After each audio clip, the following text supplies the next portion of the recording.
शेखर ई study में आप सभी का स्वागत है। प्रिय विद्यार्थियों, हमारे इस ऑनलाइन इंस्टीट्यूट के माध्यम से आप सभी को गणित और हिंदी विषय का आधारभूत तरीके से अध्यापन कराया जाता है, जिसमें कहीं अगर थोड़ी बहुत त्रुटि हो जाती है तो उसके लिए हम क्षमा प्रार्थी हैं और इस संबंध में आपके सुझाव आमंत्रित हैं। धन्यवाद।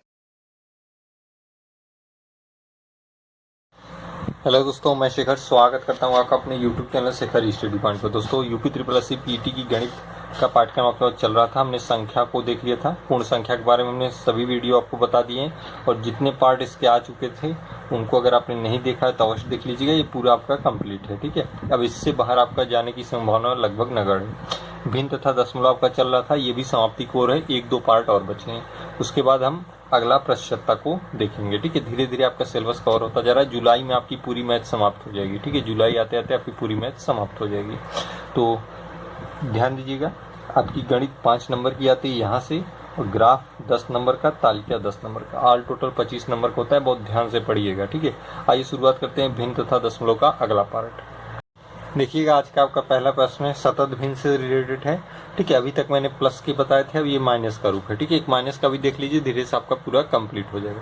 देखिए, मैंने बताया क्या था। सर्वप्रथम देखिए, पहले ये लिखते हैं, फर्स्ट स्टेप में क्या लिखेंगे, 1 और 4 को लिख लेंगे, ये वाली चीज, ठीक है। 1 और 4 को, फिर देखिए कितनी बार 1 है, 1 बार, 2 बार, 3 बार, 4 बार। 4 बार है तो 4 बार इसे लगा देंगे, 1 2 3 4, ठीक है। 4 बार हमने लगा दिया। अब देखिए, अब हमें 4 बार जाना है। एक बार यहाँ जाएंगे, देखिए 1 है तो 1 से गुणा होगा, 4 1 में 4, माइनस है इसलिए घट जाएगा, 4 में से 1 गया 3, ठीक है।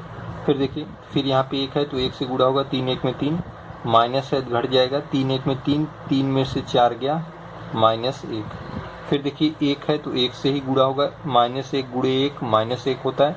फिर ये घटेगा किससे, माइनस होगा 3 से, मतलब 3 माइनस -1, ये हो जाएगा 4।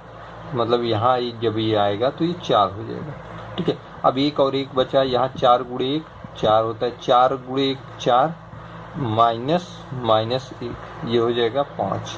तो यहाँ जब आप लिखेंगे तो यहाँ 5 लिखेंगे। मैंने बताया था कि जब भी आपको ये चीज न रहे, अगर क्वेश्चन में 1 बटे करके ये चीज न रहे तो आप 4 और 5 को ऐसे लिखेंगे, पहले ये लिखेंगे फिर उसके बटे में ये लगा देंगे। लेकिन इस प्रश्न में 1 के बटे यह पूरी सतत भिन्न हुई है, इसलिए आपका 1 बटे भी बना रहेगा, ठीक है। 1 बटे भी बना रहेगा।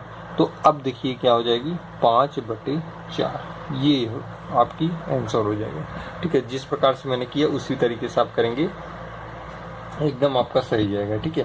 तो उम्मीद करता हूँ आपको समझ में भी आया होगा। जैसे जैसे मैंने बताया, आपने ठीक वैसे ही करना है। तो 5/4 क्या हो गया, आपका आंसर हो गया।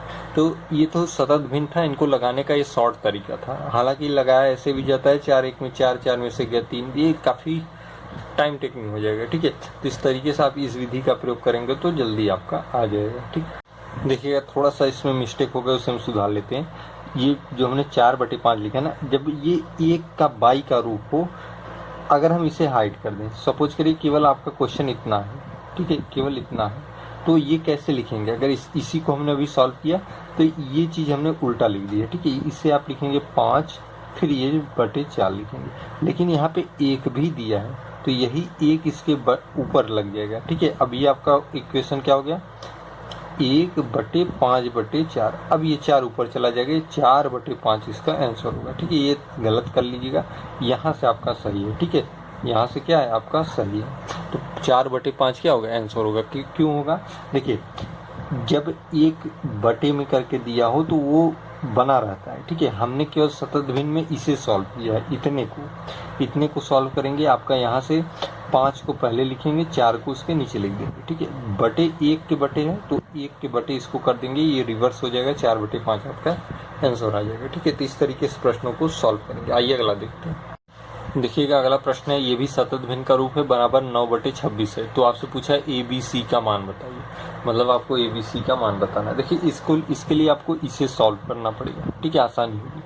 9/26, ठीक है। अब इसे किस रूप में ले जाएंगे, इस चीज को हम इस रूप में बदलेंगे, सतत भिन्न के रूप में। कैसे बदलेंगे, देखिए 9/26 है, हम अगर चाहे तो इसे लिख सकते हैं 1/26/9, भाई यही 9 तो रिवर्स होकर 9/26 बन जाएगा, मान में कोई प्रभाव पड़ेगा नहीं, इसलिए हमने बराबर लगा दिया। ठीक है, मतलब चाहे ये लिखी चाहे ये, कोई प्रभाव नहीं पड़ेगा, क्योंकि 1/26/9 का 9 यहाँ चला जाएगा, फिर ये 9/26 में बदल जाएगा। एक रूप ये हो गया। दूसरा रूप इसे और तोड़ेंगे तो क्या लिख सकते हैं, 1/26/9 है। ठीक है, ये अमान्य भिन्न है, क्योंकि भिन्न में हमेशा अंश छोटा होना चाहिए, हर बड़ा होना चाहिए, लेकिन इसमें अंश बड़ा है, हर छोटा है। इसे ऐसे लिख सकते हैं, 9 2 में 18, 18 8 26। ठीक है, 9 2 में 18, 18 8 26, इस तरीके से लिख सकते हैं। 9 2 में 18, 18 8 26, 26/9, कोई प्रभाव पड़ेगा नहीं पड़ेगा। देखिए सतत भिन्न बनती जा रही है। ठीक, अब इसको आप तोड़िए। ठीक, अब इसको आप तोड़ेंगे तो क्या लिख सकते हैं, बराबर करके लिखिए। 2 + 8/9 को लिख सकते हैं 1/8/9 लिख सकते हैं। भाई 9 ऊपर चला, 1/9/8 लिखिए ना, 1/9/8। ठीक, ध्यान से देखिएगा। अब 8 तो ऊपर चला जाएगा, 8/9 बन जाएगा, मतलब मान में कोई परिवर्तन आया नहीं आएगा, इसलिए मैं बराबर लगाता चल रहा हूँ। ठीक है, अब आपका हो गया 1/2/9/8, ये रूप आ गया। ठीक है, अब 9/8 में देखिए अंश बड़ा है, इसे भी सही बटे में करिए, बराबर करके 1/2 धन 9/8 है, चूंकि 9 अंश बड़ा है हर से, तो 8 8 1 में 8, 8 और 1 9/8। ठीक है, अब देखिए ये सतत भिन्न का रूप बन गया, मान में कोई अंतर नहीं आएगा। ये 9/26 के स्थान पर आप ये भी लिख सकते हैं, कोई अंतर नहीं आएगा। ठीक है, क्योंकि हमें ABC का मान ज्ञात करना है, इसलिए हम इसको इस रूप में बदलते आ रहे हैं। कैसे कैसे बदले, एक एक स्टेप आपने ध्यान दिया होगा। ठीक है, रिवर्स किया, लिखा, ये 8 है, ये 9 है। ठीक है, ध्यान दीजिएगा, 8 है 9, क्योंकि 8 ऊपर जाएगा तभी 8/9 बनेगा। ठीक, अब यहाँ तक आप पहुँच गए, तब तुलना कर दीजिए। देखिए तुलना कैसे करते हैं। आपका क्वेश्चन है 1/A + 1B + 1। आपका आया क्या है, 9 चूँकि बराबर 9/26 दिया है, 9/26 पर आप क्या लिख सकते हैं, ये लिख सकते हैं 1/2 + 1/1 + 8। ठीक है, अब आपसे पूछा A धन B धन C बराबर 8 होगा। देखिए A का मान क्या हो गया, यहाँ देखिए A के स्थान पे क्या है, 2 है, B के स्थान पे क्या है, 1 है, C के स्थान पे क्या है, 8 है। तो आप लिख सकते हैं A बराबर 2, B बराबर 1, C बराबर 8। ठीक है, आपसे पूछा A धन B धन C, तो A धन B धन C कर लीजिए, थोड़ा ऊपर कर दूं, A धन B धन C, तो 2 + 1 + 8, 8 2 10 1 11, ये आपका आंसर हो गया। क्या हो गया, 11 आपका आंसर हो गया। तो इस तरीके से आप प्रश्नों को लगाएंगे, मतलब रिवर्स आपको चलना था। आपको 9/26 को सतत भिन्न में बदलना था, दोनों की तुलना करने की, ABC का मान आ जाएगा, तीनों का योग कर देंगे, आपका आंसर आ जाएगा। ठीक है, आइए अगला प्रश्न देखते हैं। देखिएगा अगला प्रश्न है, ये भी भिन्न से ही संबंधित है। अब आपको विविध प्रश्नों से रूबरू कराया जा रहा है। ठीक है, धीरे धीरे भिन्न का जो मेन टॉपिक था वो समाप्ति की ओर है। अब आपको विविध प्रकार के प्रश्न जो पूछे जा सकते हैं उनको बताया जा रहा है। ठीक, किसी भिन्न को उसी भिन्न से गुणा करने पर प्राप्त गुणनफल को उस भिन्न के व्युत्क्रम से भाग देने पर 18 सही 26/27 प्राप्त होता है, तो वह भिन्न क्या है। ठीक है, अब देखिए मान लीजिए माना भिन्न क्या है, m है। ठीक, माना भिन्न m है, किसी भिन्न को उसी भिन्न से गुणा करने पर, मतलब m को m से ही गुणा करने पर प्राप्त गुणनफल, मतलब प्राप्त गुणनफल क्या है, m × m को उस भिन्न के व्युत्क्रम, इसका व्युत्क्रम क्या होगा, व्युत्क्रम मतलब उल्टा होता है। जब भिन्न m है, माना भिन्न क्या है, m है, तो इसका व्युत्क्रम क्या होगा, 1/m। भाई व्युत्क्रम मतलब रिवर्स हो गया। गुणा करने पर प्राप्त गुणनफल को उस भिन्न के व्युत्क्रम से भाग देने पर, मतलब ये गुणनफल जो प्राप्त हुआ उसको हम इस व्युत्क्रम से भाग दे दें, पर 18 सही 26/27 प्राप्त होता है, मतलब 18 सही 26/27 ये प्राप्त होता है। वह भिन्न क्या है, आपसे पूछा है वह भिन्न, अर्थात m का मान पूछा है। ठीक है, अब इसी को सॉल्व कर दीजिए। देखिए ये m इसके साथ चला जाएगा क्योंकि 1/में है, ये हो जाएगा m × m बराबर, अब देखिए 18 में 27 से गुणा करेंगे,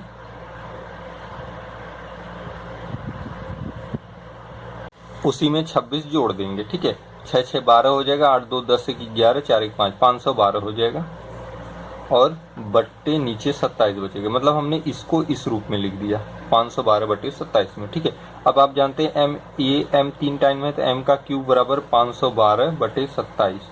ठीक, अब m बराबर क्या हो जाएगा, m बराबर ये अंडर रूट में चला जाएगा घन के रूप में क्योंकि क्यूब है। ठीक है, 512/27। अब इसे आप क्या लिख सकते हैं, देखिए 512 किसका घन है, 8 का। ठीक है, 8 8 में 64, 8 में 512, और 27 किसका है, 3 का है। तो ये हो गया 8/3। लेकिन ये देखिए अंश बड़ा है हर से, इसलिए हम इसे सही बटे में मतलब मिश्रित रूप में लिखेंगे। ठीक है, तो क्या हो जाएगा, 3 2 में 6, 2 8/3, मतलब ये आपका आंसर हो गया। 2 सही 2/3, मतलब m का मान क्या आ गया, 2 सही 2/3। ये आपकी भिन्न हो गई। कैसे करना था, जैसे जैसे प्रश्न कह रहा था, किसी भिन्न को उस भिन्न से गुणा करें, गुणा कर दिया, प्राप्त गुणनफल को, ये गुणनफल प्राप्त हुआ, उस भिन्न से व्युत्क्रम से भाग दे दे। व्युत्क्रम मतलब इसी का रिवर्स, उल्टा, उसी के व्युत्क्रम से हमने देखिए बटे करके भाग दे दिया। चूंकि m के बटे फिर m है तो ये ऊपर चला जाएगा, मैंने एरो बना दिया है। ठीक है, अब ये m का क्यूब हो गया। बाकी इसको मैंने क्या किया, साधारण भिन्न में बदल दिया।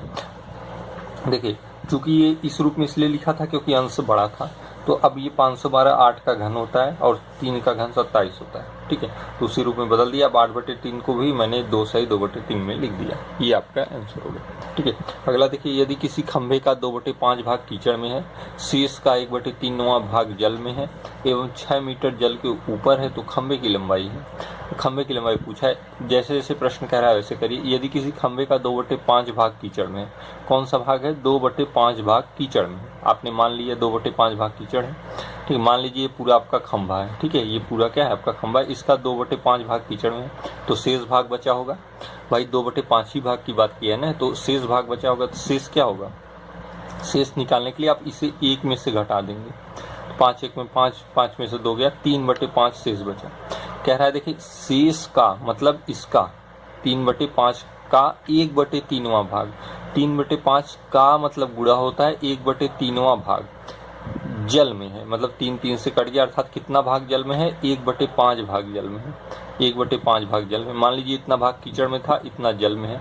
अब देखिए ये शेष भाग बचा है, भाग जल में है एवं 6 मीटर जल के ऊपर है, मतलब ये जो पूरा है ये 6 मीटर है, ये दिया हुआ है, ये जल के ऊपर है। ठीक है, इतना भाग 2/5 भाग कीचड़ में था। उसके बाद शेष का 1/3, मतलब 2/5 अगर कीचड़ में था तो कीचड़ के बाहर कितना था, 3/5। अब इसका 1/3 जल में है, 1/5 मतलब 1/5 क्या है, जल में है। अब इन दोनों को जोड़ लीजिए तो आपको पता चल जाएगा कीचड़ और जल में कितना भाग है, क्योंकि बचा भाग 6 मीटर दिया हुआ है।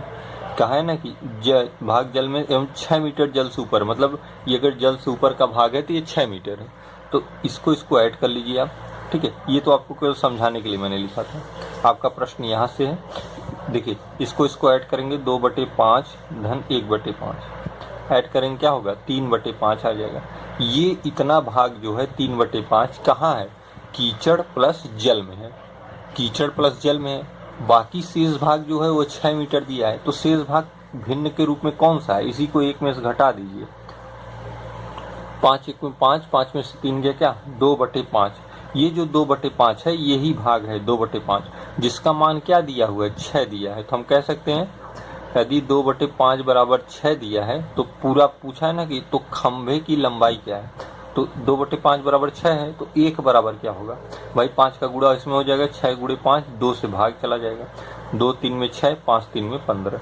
ये क्या आ गई, आपका पूरे खंभे की लंबाई आ गई 15 मीटर, पूरे खंभे की क्या आ गई, लंबाई आ गई। ठीक है, तो जैसे जैसे मैंने बताया वैसे वैसे ठीक आप करेंगे। किसी खंभे का 2/5 भाग कीचड़ में था, मान लीजिए हमने इस खंभे को देखा, इसका यहाँ तक मान लीजिए सपोज कि 2/5 भाग है, ये कीचड़ में है। देखिए एक शब्द जुड़ा है शेष का, मतलब अब 2/5 कीचड़ में है तो शेष कितना बचा, तो 1 में से घटा दीजिए, 3/5 बचा।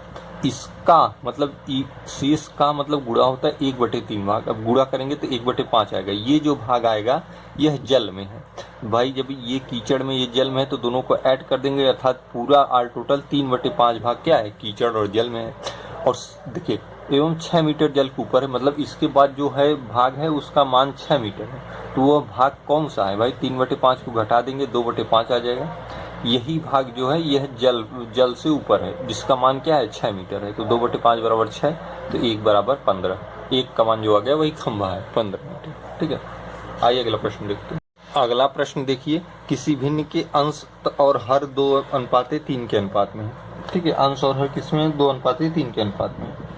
यदि अंश में से 6 घटाया जाए, यदि कह रहा है कि अंश में से 6 घटा दे तो परिणाम वह भिन्न है जिसका मान प्रारंभिक भिन्न का 2/3 है। प्रारंभिक भिन्न का अंश है, प्रारंभिक भिन्न का अंश आपसे पूछा है, क्या होगा। ठीक है, किसी भिन्न के अंश और हर का अनुपात क्या है 2:3, अर्थात 2/3 मान ले, इसी के साथ एक वैल्यू को हम गुणा कर दें, मान लीजिए m हो गया, ये आपकी भिन्न हो गई। ठीक है, कोई भिन्न थी जिसके अंश और हर का अनुपात क्या आ गया 2/3 आ गया। क्यों, कैसे, देखिए m कैंसिल हो जाएगा, आएगा क्या 2/3 ही आएगा जो आपके क्वेश्चन में दिया है। 2/3 को आप लिख सकते हैं 2:3। ठीक है, ये आपके प्रश्न अनुसार है, अंश और हर का अनुपात 2:3 में। यदि अंश में से 6 घटाया जाए, अंश कौन सा होता है, ये होता है, अर्थात 2m-6/3m आपका है, तो परिणाम वह भिन्न है, मतलब ये जो मान आएगा वह भिन्न है जिसका मान प्रारंभिक भिन्न का 2/3 है। प्रारंभिक भिन्न क्या है 2m/3m, ये प्रारंभिक भिन्न है जिसका मान प्रारंभिक भिन्न का 2/3 मतलब 2/3 है। प्रारंभिक भिन्न का अंश बताइए, अब अंश बताना है, अर्थात आपको m का मान पता करना है। ठीक है, अब पता करिए m का मान क्या है। देखिए ये हो जाएगा 2m-6/3m, इसको गुणा कर देंगे 4m/6m। ठीक है, 3 से कट जाएगा, 3 2 में 6। ठीक है, ये काट सकते हैं आप, और इसे भी काट सकते हैं, 2 2 में 4। ठीक है, अब देखिए ये 2m है, यहाँ पे इसे सुधार कर लीजिएगा, 3 और 3 9 होता है, 6 नहीं होता। ठीक है, गलत लिख दिया मैंने। ठीक, 3 में 9 होता है। ठीक है, अभी 4/3 बदल गया। ठीक, अभी हो गया 2m-6/m बराबर, ये हो गया आपका 4m/3m। ठीक है, अब आप देखिए, आप चाहें तो इस m को इस m से कैंसिल कर सकते हैं। ठीक है, अब ये आपका हो जाएगा, यहाँ से ऐसे ऐसे गुणा हो जाएगा, ये m कैंसिल हो गया, 1 माना जाएगा। ठीक है, अब ये 3 का गुणा हो जाएगा 6m-6 3 में 18, ये हो जाएगा आपका 4m। ठीक, अब ये 4 इधर चला जाएगा, 6 में से 4 गया तो क्या आएगा 2m आएगा, 2m, ये -18 उधर जाएगा, +18 हो जाएगा। ठीक है, m बराबर क्या हो जाएगा 9 हो जाएगा। m बराबर क्या आ गया 9 आ गया। जब m बराबर 9 आ गया तो क्या है प्रारंभिक भिन्न का अंश, प्रारंभिक भिन्न क्या है, प्रारंभिक भिन्न आपकी 2m/3m है। तो अगर m का मान 9 है तो अंश क्या है, अंश आपका 2m है, m का मान 9 है तो 2 × 9 = 18 आपका अंश होगा। ठीक है, आपका अंश 18 होगा। अगर हर पूछता तो हर क्या है 3m है, तो m का मान 9 है तो 3 × 9 27 होता। ठीक है, ये आंसर हो गया। आपका आंसर क्या होगा, प्रारंभिक भिन्न का अंश क्या है 18, यही आंसर होगा। हर पूछता तो 27 होता है। ठीक है, आइए अगला प्रश्न देखते हैं, इसे सरल करते हैं। ठीक है, ये भी एक श्रृंखला के रूप में दिया है, का योग आपसे पूछा है कि इसका योग क्या होगा। देखिए ऐसे जोड़ेंगे, एलसीएम लेंगे तो बहुत बढ़ जाएगा, नहीं कर पाएंगे। ठीक है, इसको एक शॉर्ट तरीके से करते हैं, जैसे 1/9। ठीक है, 1/6 को हम क्या लिख सकते हैं, 1/6 को हम लिख सकते हैं 1/2 - 1/3, ये 1/6 का रूप है। भाई एलसीएम हो जाएगा 6, 3 में से 2 गया 1, 1/6 आएगा इसका मान। ठीक है, उसी प्रकार से धन 1/12 को क्या लिख सकते हैं, 1/12 को हम लिख सकते हैं 1/3 - 1/4। यही क्रम अब आगे चलता जाएगा। 1/20 को 1/4 - 1/5। ठीक, 5 4 में 20, फिर धन करके 1/5 - 1/6, 6 5 में 30। कैसे कर रहे हैं, अगर आपको ये नहीं समझ में आ रहा है तो देखिए 1/6 है। ठीक, मैं यहाँ पर थोड़ा सा बता देता हूँ। 1/6 को अगर हमने 1/2 - 1/3 लिखा तो क्यों लिखा, देखिए 3 और 2 का एलसीएम क्या होता है 6 होता है। 2 3 में 6, 3 2 में 6, 3 में से 2 गया 1, 1/6 आ गया ना, इसीलिए 1/6 के स्थान पे ये लिख दिया। अब उसी प्रकार से ये 3/4 किसके स्थान पे, 12 के स्थान पे, 4/5 20 के, 5/6 30 के। आगे भी चलेंगे,